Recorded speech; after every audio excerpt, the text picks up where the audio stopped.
All right, good evening, everyone. It's 6:30, and I'm now calling to order this meeting of Lancaster City Council for May 23rd, 2023. A couple of reminders for everyone as we start the meeting. This is an excellent opportunity to silence your phones if you haven't done so yet already.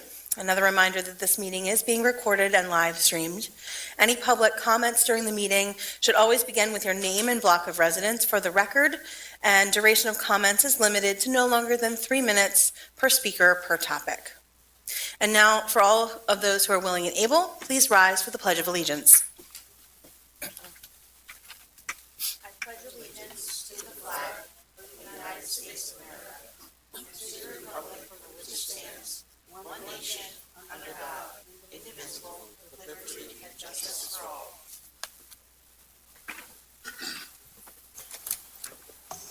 Mr. Harris, would you please call the roll of members?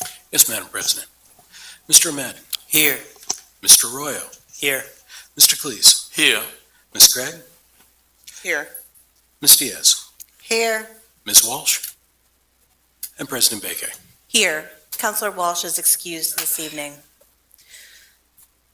We'll now move to the approval of the minutes of the May 9th, 2023 meeting. Motion to approve. Second. We have a motion and a second for the meeting minutes. Any council comments on the minutes? Hearing none. Mr. Harris. Mr. Ahmed. Aye. Mr. Arroyo. Aye. Mr. Cleese. Aye. Ms. Gregg. Aye. Ms. Diaz. Aye. And President Baker. Aye.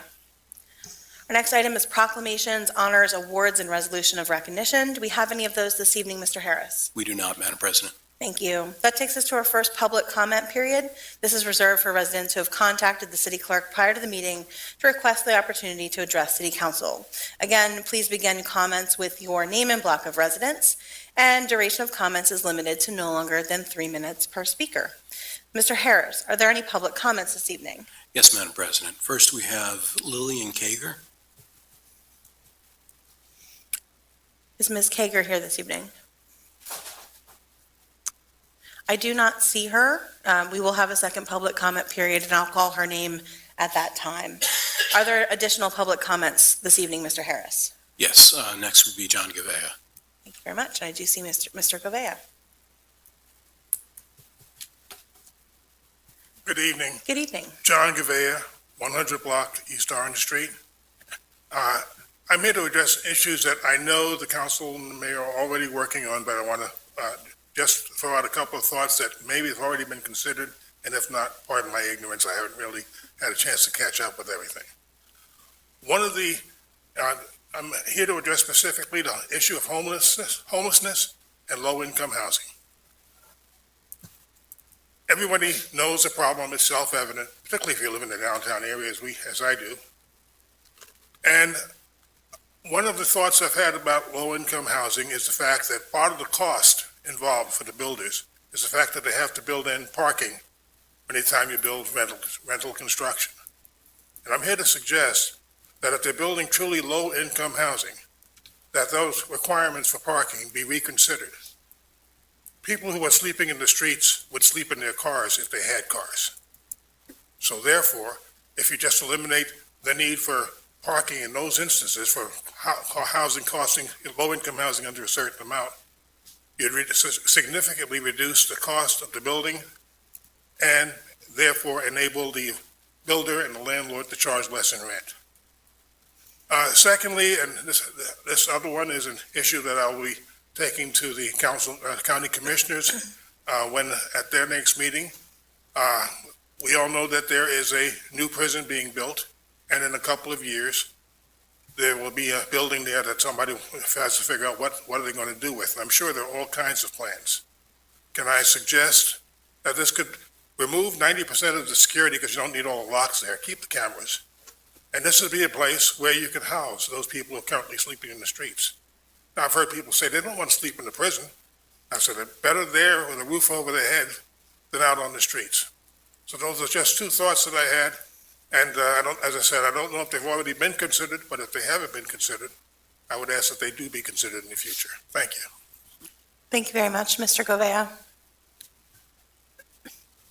Mr. Harris, are there any other public comments? There are not, Madam President. Thank you very much. We move then to reports requested by council. Do we have any of those, Mr. Harris? We do not, Madam President. Okay. Interim reports of committees of council are next on our agenda. Do we have any interim reports, Mr. Harris? We do not. Thank you. Then we move to our legislative agenda for this evening. We have item A, ordinances for final passage. Mr. Harris. Yes, Madam President. I can read the title of the ordinance. However, I was just notified that we are awaiting the court reporter Okay, for the public hearing. great.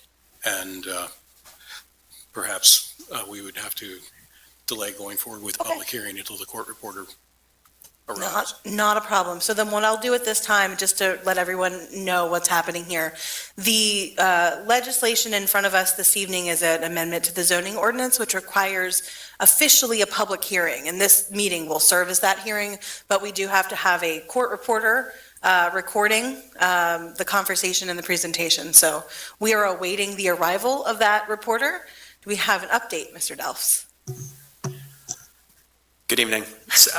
Sorry about that. That's That was a quick check with our solicitor. Mhm. Unfortunately, we don't have a court reporter tonight. Okay, But we checked on the municipal planning code with Barry, our solicitor, and he said that that is not actually a requirement for tonight. So our humble request is that Mr. Harris take good minutes tonight, and we also have an official recording through our natural proceedings. So if necessary, and we will probably do this as a matter of course, is we can transcribe off of the recording as well. So I think between the minutes and the recording, we're in good shape and we can proceed. great.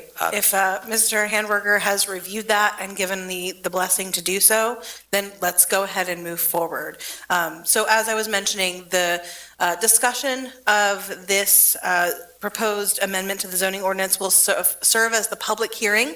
So I'm now officially opening that public hearing. Mr. Harris, would you please read the title of the administration bill number 7? Yes, Madam President.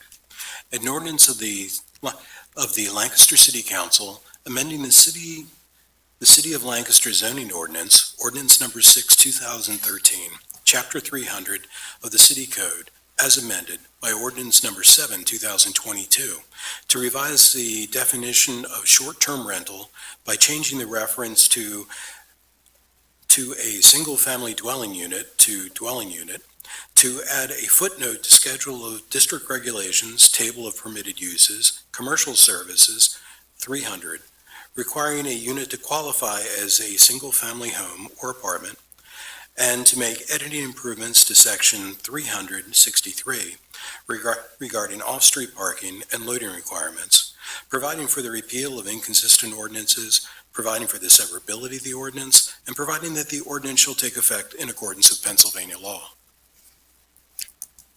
Thank you, Mr. Harris. I'll hear a motion to open discussion. We have a motion Second. and a second. Thank you very much. I believe then I will open it up. Douglas, if you'd like to begin the presentation. Good evening, councilors. I'd like to read into the record two brief letters. The first one that I'll start with is the letter provided to City Council from planning staff that outlines the process that we went through for the adoption of this ordinance and the recommendation from the Planning Commission. So this was dated April 7th to Council President Bakay. In early 2022, the Planning Bureau staff led discussions about short-term rentals with city residents and with the Planning Commission during 5 public meetings. On March 16th, 2022, the Commission formally recommended zoning text amendments to City Council, which addressed many issues, including short-term rentals. On May 10th, 2022, City Council adopted the recommended zoning amendments, which most notably removed short-term rentals as a by right use from R3 and R4 zoning districts. During those discussions last year, Director Chris Delfs and myself, Chief Planner Douglas Smith, also indicated that they would return with additional zoning amendments to help right-size the regulations for Lancaster City. Earlier this year, that process began. On January 4th, January 18th, and March 15th of 2023, the Planning Commission discussed possible short-term zoning amendments. City residents and short-term rental operators joined these discussions, and the Commission also held an executive session with the City Solicitor, Barry Handwerger, on March 22nd, 2023, to review regulatory strategies for short-term rentals. On April 5th, 2023, City Planning staff presented a draft zoning amendment to the City Planning Commission for formal action, and the text amendment is brief and aims to accomplish two things. One, permit short-term rentals in one or two apartments above a commercial use within the districts where they are already permitted by right, C1, C2, C3, CB, CB1, mixed use, and RO. Note, this does not permit short-term rentals in multifamily structures with 3 or more residential units. Number two, correct a text error related to parking requirements for homestays, which are homeowner-occupied units with 1 or 2 bedrooms rented on a short-term basis. After the presentation, the Planning Commission unanimously voted to recommend the amendment to City Council for adoption. Attached, well, you have the zoning text. Sorry, I'll end the letter there. The second letter I wanted to briefly read into the record is from the Lancaster County Planning Commission. They met on April 27th, 2023, and they recommended approval of the zoning ordinance. Oh, I'm sorry. Let me correct that. Due to the relatively minor nature of these proposed amendments, the final review was delegated to the Lancaster County Planning Department staff. So the staff reviewed the above referenced zoning ordinance amendments and recommends approval. And I'll include the approval language, which says the amendments relate to this specific Places 2040 catalytic tool. Catalytic tools simplify zoning. By reducing off-street parking requirements, the proposed amendment makes it easier to provide homestays within the city. They also note that this is consistent with the Places 2040 Lancaster County Comprehensive Plan, and that the proposed amendments are not addressed in the LIMC Growing Together Regional Plan. So all in all, it was recommended for approval courtesy of Alex Rohrbaugh, Senior Planner with the County Planning Commission. I'm happy to, well, I'll end my statements there. Thank you very much, and the planning staff, just for the record, does recommend approval of this zoning ordinance. Thank you very much for reading those into the record and for reviewing where we have been up until this point. I will take at this time any council comments on the proposed legislation. Councilor Craig? Thank you. I just have one question. I think I have the answer to it already, but more than 3 units is considered a multifamily? So the buildings Yes. can have two units above a commercial front? That's correct, yes. Thank you. Council President, if I may. Councilor Ahmed? Thank you, Douglas, for the presentation and for the work that you and the Planning Committee did. I know we spoke about this briefly last time, but, and I know this is kind of out of the control because it's more based off of the apps like Airbnb, but is there any way we could make sure that the convention center does get some of the revenues through the taxes from these short-term rentals? I know it may be out of our control, but just something to think about for the future. Sure. Thank you for the question, Counselor. My understanding is that Airbnb accounts for, and VRBO, the two of them account for the majority of rentals in the city. I'm sorry I don't have that statistic offhand, but I know Airbnb especially accounts for the vast majority of the short-term rentals. That company is relaying, is taking tax dollars from the operators and then remitting that back to the county. I know we did just get an email actually earlier this week from the director of Lancaster County Convention Center Authority, Kevin Malloy. Let's see, he said he actually offers a recap of the Lancaster County Hotel room rental tax. Visitors to the area have greatly outpaced pre-pandemic levels. Short-term rentals add to the tourism product in the city and the county. The key for all communities having short-term rentals is to have them operated professionally, safely to avoid a drawback in the tourism product. And then he provided a sheet of financial revenues that they've been receiving directly from short-term rentals. So while I haven't had a chance to follow up with Mr. Malloy to discuss this particular email, I'm gathering from it that it's a positive account that he's providing to me as the Convention Center Authority on behalf of short-term rentals. Thank you, sir. You're welcome. Any further council comments? I have a question, Councilor if I may, Diaz. President. Can you repeat the question, or can you clarify the parking? It just seems like I need more description. Do you need a permit? How many have to apply for a permit? What are the requirements? Because I keep getting this question, and I don't know how to be clear with it because it sounds a little confusing. Yeah, and Counselor, to your point, it is confusing, unfortunately. The parking regulations, just overall, is a bit of a nuanced conversation. And hopefully going forward after the comprehensive plan, we can find good ways of simplifying that process more. But for tonight, I'll break this down into first short-term rentals and then homestays. And just as a reminder, this evening's ordinance is only related to the homestay parking requirement. So first off, there are certain districts in the city that are exempt from parking requirements, and that's our central business and our central business 1 district, which is in the downtown primarily. So regardless of our parking requirements for any uses in those 2 districts, there is no parking requirement, not for short-term rental, not for the Mosaic Tower that's proposed, not for any of the other residents or businesses in the downtown. Outside of that district, those 2 districts, there are parking requirements that are attached to short-term rentals. There has to be 1 parking space provided up to 3 bedrooms, and when you get to the 4th bedroom, there's an additional parking space that's required. And I believe that, sorry, I don't have the ordinance in front of me, I believe that increases by bedroom from there on. So most units, most single-family homes were built in, the 1890s or somewhere around there in Lancaster, and they never were built with parking. So the way that Pennsylvania law deals with that is it grandfathers that unit 1 space. So typically a single-family home requires 1 space, and if you build a new home today, you would have to provide 1 parking space. But with Pennsylvania code, we grandfather that single-family home 1 space. They have a credit. So in other words, they don't provide any parking, but they have a credit. So if that unit flips into a short-term rental, they've satisfied the single unit requirement as long as they're 3 bedrooms or less.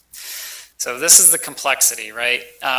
Now, if they increase the number of bedrooms, then certainly they would have to increase the number of parking spaces in accordance with our zoning.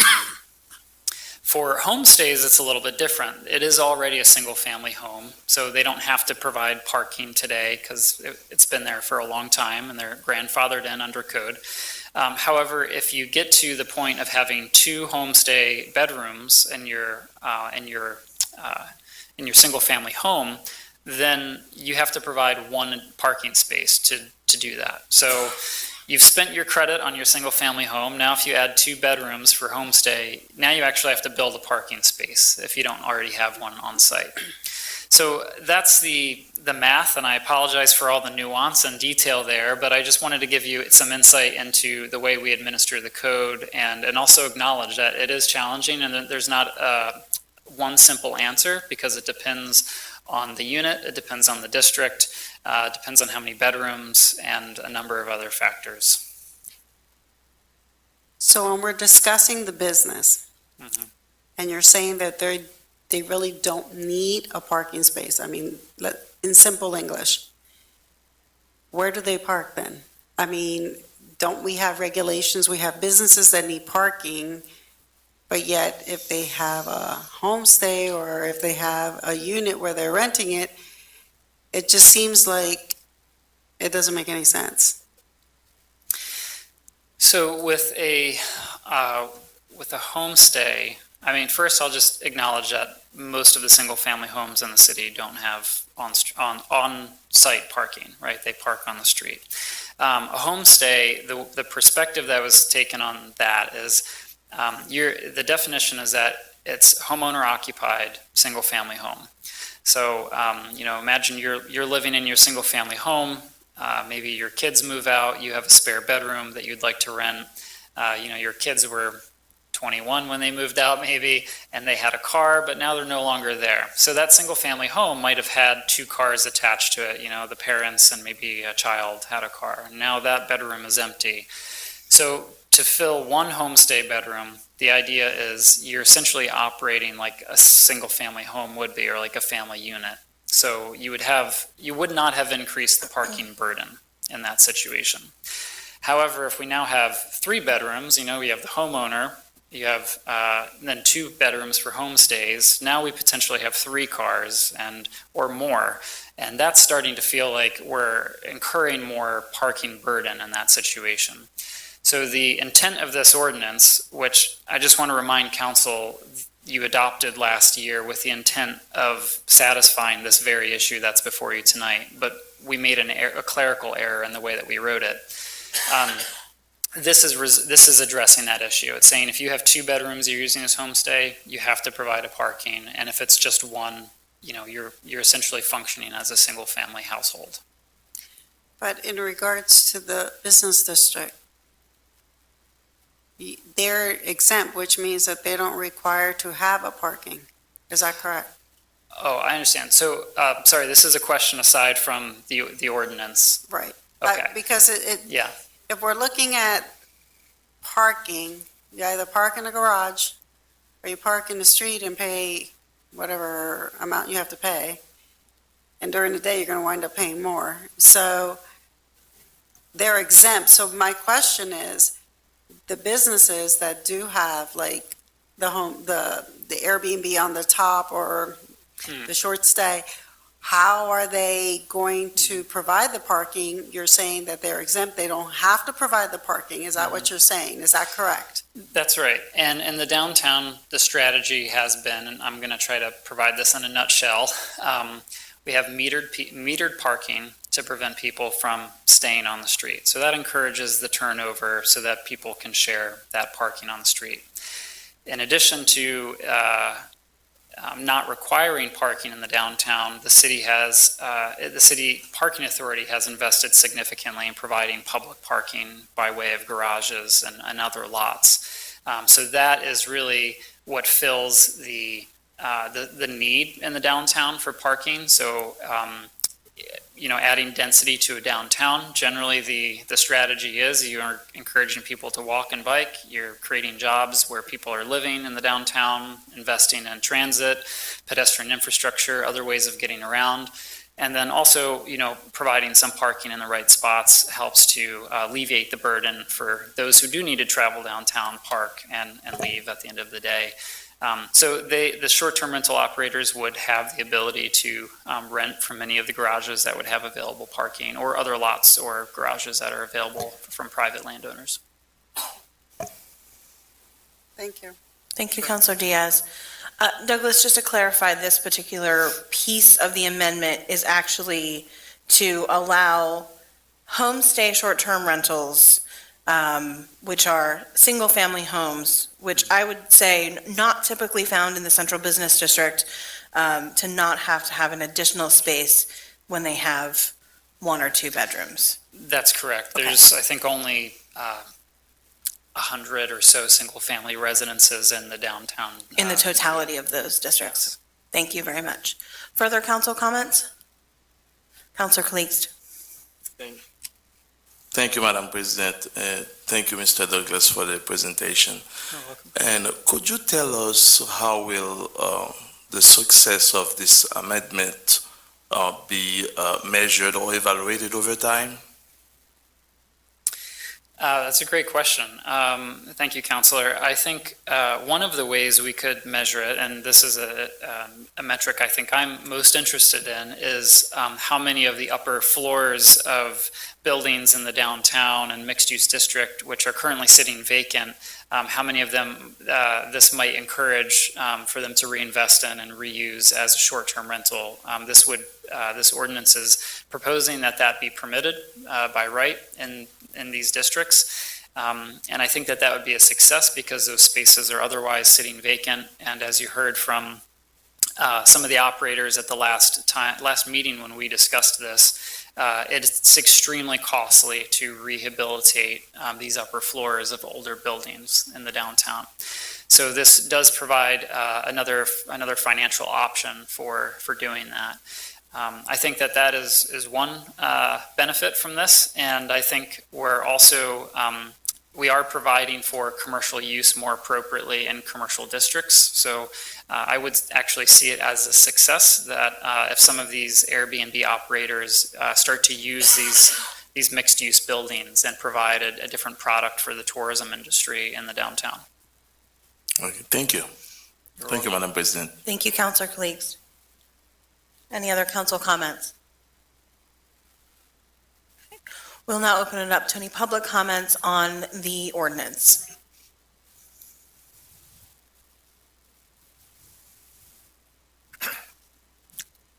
Good evening.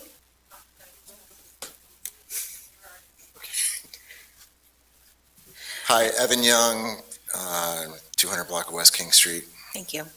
Okay, so just a comment on Mr. Ahmed's question. My listing, not all of the listings would be inside the CRIZ, but my listing was in the CRIZ, and because it's in the CRIZ, the occupancy taxes that Airbnb collected, I did report that to the CRIZ, and they told me that it does come back to the CRIZ.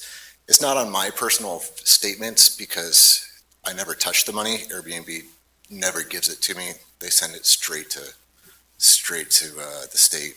But I just think that's an interesting benefit. You know, the CRIZ dollars do help renovate, start businesses and stuff, so. Thank you very much. Any further public comment?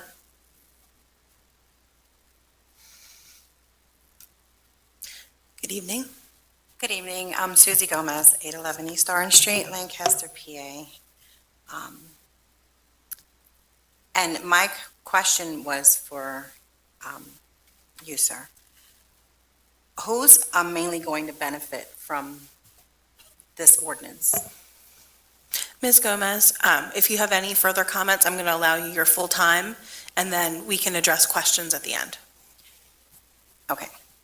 So my concern is what Mr. Johnny Gavel had mentioned in regards to the low-income housing plans for homelessness. You guys adopted an ordinance on April 7th of last year. Or he's trying to amend, he's trying to come with zoning amendments. And I think that I need you guys to really, really think about this for one moment. I don't know if at the time that he just stated that he had to reword the amendment of last year because he didn't quite give it to you thoroughly, so now he's changing it. And these things need to be addressed to you by the citizens of Lancaster because just like Mr. Johnny Gavil's concern, it's being brushed away. Like, who is benefiting? Who is going to mainly benefit from this changing definition, single-family home, single-family dwelling? Like, you're literally changing things that were written for reasoning. So I want you to really, really, really take a look at who's benefiting from this. I think that Councilwoman Diaz mentioned something that made a lot of sense. I don't have to define, I don't have to clarify, I don't have to, this is actual English. You know what I mean? And I just want to know who is benefiting from what's happening in the city of Lancaster. I want you to take a really, really good look at that. Thank you, Ms. Gomez. Mr. Smith, if there's anything that you'd like to add at this point, otherwise I'll continue taking public comment.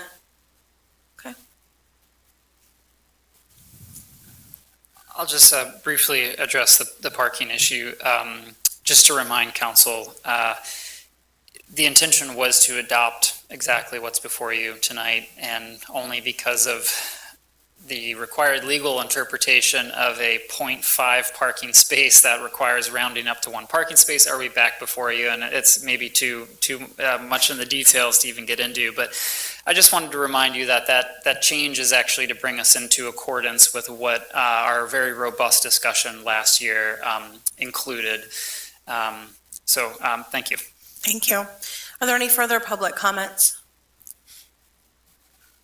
Good evening, sir. Hi, Joel Sims, 312 East Walnut Street, office building I own. Just want to let you know of a couple things, how this does help people. Real life example, families escaping war in Ukraine. I met the family, they needed a place to stay. They don't want to come to a hotel, they need a place to stay with their daughter. I was able to connect them with a property that I had that was fully furnished, that they could stay in. It wasn't short-term rental because it's been, for months, but it met a need. There are a lot of, not a lot, but there are companies out there that place families. Let's say somebody's house catches on fire in Lancaster City. The insurance company, if they have insurance, will provide a place for them to stay, maybe for 2 weeks, maybe for 3 weeks, maybe, longer. They're looking. They'll contact people through Airbnb and say, do you have a place for 3 weeks that this family can move to? If there aren't places here in the city, then they go to the suburbs.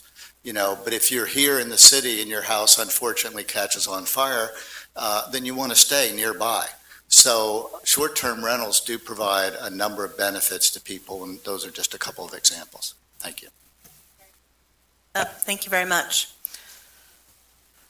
Are there any further public comments?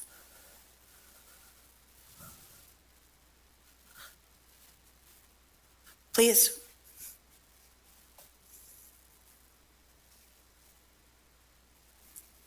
Good evening, ma'am. Hi, Kate Rowan, 24 North Shippen Street. So changing the wording for amendments, the one from last year, the homestead, there's benefits, but there's also illegal short-term rentals in my area where I live. And they're multi-units, never permitted, never inspected, and they were reported over and over. And now with that homestay, what he did do in the multi-unit is have one long-term tenant say that she's on the mortgage so that he can rent out his other illegal units. And so I'm just saying that wording is so important because there's always loopholes. Thank you very much. Any further public comments? Okay. You have just a moment to do so. You've used almost all of your 3 minutes on this topic, Ms. Gomez. Is there any way possible we can ask for a court reporter to be present during this ordinance? What would be the reason for that? It's important to record everything that's being said before anything is being rewritten in the law in the city of Lancaster. I think that the people should have at least the power to bring it to your attention because we pay you guys to represent the people of Lancaster, and we are clearly being ignored over and over again. I mean, the 1993 comprehensive plan was very, very, very outspoken. And the citizens of this city built this city, and our concerns are being ignored. Ms. Gomez, I just want you to understand that it is very important to have a court reporter so that we can have some type of dictation notes so that we can go off of. Sure, may I respond? Yeah, go ahead, please. We are recording this meeting. It is being live streamed and recorded, and it is available. All of our I'm not meetings are. talking about that. I'm talking about whatever he's putting into, whatever he's asking for of the council people. Who is he? This gentleman here, Mr. Smith? Mr. Smith? Yes, so he read all of that into the record of this meeting. And so it will be in both the meeting minutes and available on the recording that is made of every meeting. Okay. I understand what you're saying, but again, a court reporter should always be present. Thank you very much. Are there further public comments on the ordinance? I have one more comment. Councilor Diaz? Douglas or Mr. Smith, whichever you want. I have, in regards to possibly all right, so we amend this. If there would be future changes, we would go through the same process. Is that correct? Yes, absolutely. The Pennsylvania State Law Municipalities Planning Code sets forth a process by which we amend the zoning code locally, and we are following that process. And in order to amend it, we would go through that again. Planning Commission would need to make a recommendation. It would need to be reviewed by the County Planning Authority, both of which I presented to you this evening. It would need to be advertised twice in a paper for 2 consecutive weeks, no less than 7 days in advance, all of that. And then we arrive at this moment where we have a public hearing, which, there needs to be a first and second reading, of course, before that, and then a consideration for adoption. So that's a very truncated version of the process. Thank you for the explanation. There's some people that just don't have the understanding of the process. This resident questioned the fact about inspections. How many inspectors do we have? I know that they're in and out. Some have stayed, some have left. I don't know that offhand. I'm looking to my colleagues. Ms. Geiser, do you? Nine housing inspectors. So we have 9 housing inspectors, and we have about almost 60,000 residents in Lancaster. Yeah, how many units? It's 17 or 18,000 units. I don't know if anyone knows that off the top of their head in the city. I don't know how many are up for inspection, though. Sorry, these questions are a little outside of my experience here. Yeah. Thank you for the question. I'll try to be brief and just related back to our topic at hand. We have a number of different types of inspectors in the city. As you know, the housing code inspectors are property maintenance and housing inspectors. As we've talked about in some of the ordinance changes last year related to the property maintenance and housing codes, they're usually aiming to inspect the rental units at least once every 4 years. So if you think about, we have about 22,000 rental households in the city. Some of those households are on the same property in multifamily buildings, for example. If you compare us to other cities of our size, we've invested very heavily in our housing code team, and I think that's one of the reasons why we're seeing relatively good success in terms of stable housing and quality of the housing stock. When it comes to short-term rentals in particular, the enforcement is sometimes complicated because it can stretch across zoning enforcement, building code enforcement, or housing code. And this is not uncommon for the city of Lancaster. All jurisdictions that I'm aware of do struggle somewhat with enforcement related to short-term rentals. That's one of the reasons why we've been trying to improve the software that we use, the methods that we undertake to do our best. We're working closely with our solicitor on a handful of cases that are proving to be a little more stubborn, but we are committed to continuing the enforcement and getting it right. Thank you. Did that help you understand?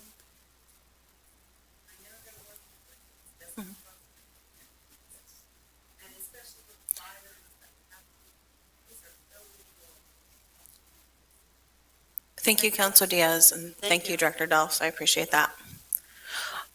Thank you. Last call for any public comments on the ordinance at hand. Hearing that none, then Mr. Harris, at this point, do I need to close the public hearing? You can announce that you're closing. Okay, then I will now close the public hearing, and we will move to our vote. Mr. Harris?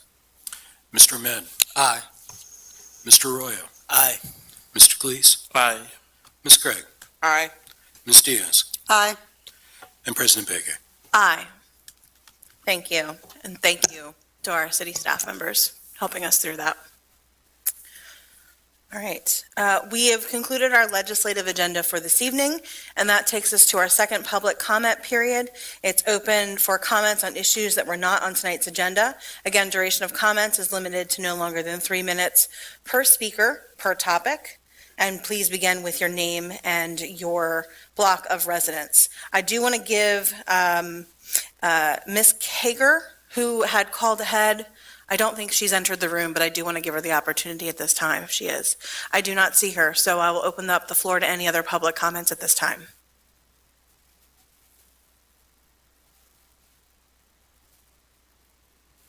Mr. Smith? My name is Douglas Smith, 200 block of North Concord. I actually just wanted to recognize Ms. Gomez's comment about the 1993 comprehensive plan. I know that our former chief planner, Paula Jackson, would have really appreciated hearing that was a very robust engagement process. I know that she led dozens of meetings in people's living rooms and did a lot of granular outreach during that time. And on that note, I just wanted to make everyone aware that tomorrow evening, of course, we have a big presentation on the next comprehensive plan, the next one since that 1993 plan, and it'll be at the Ware Center downtown. Unfortunately, we have all of the tickets spoken for at this point, which is a good thing. It's a good problem to have, but we're very excited to share that with the community. And for those of you who do not have a ticket in advance, I just wanted to make you aware that it will be live streamed tomorrow evening. The formal presentation begins at around 5:30, and it'll be about an hour long. So please tune in if you'd like to live stream that, and it'll be on YouTube for anyone to watch afterwards as well. And we look forward to hearing public comment back on the materials we present. Thank you very much. Are there any further public comments this evening? City Here. Council? I will, is it tangential to Mr. Smith's comment? Okay. Then I'll allow it, yes.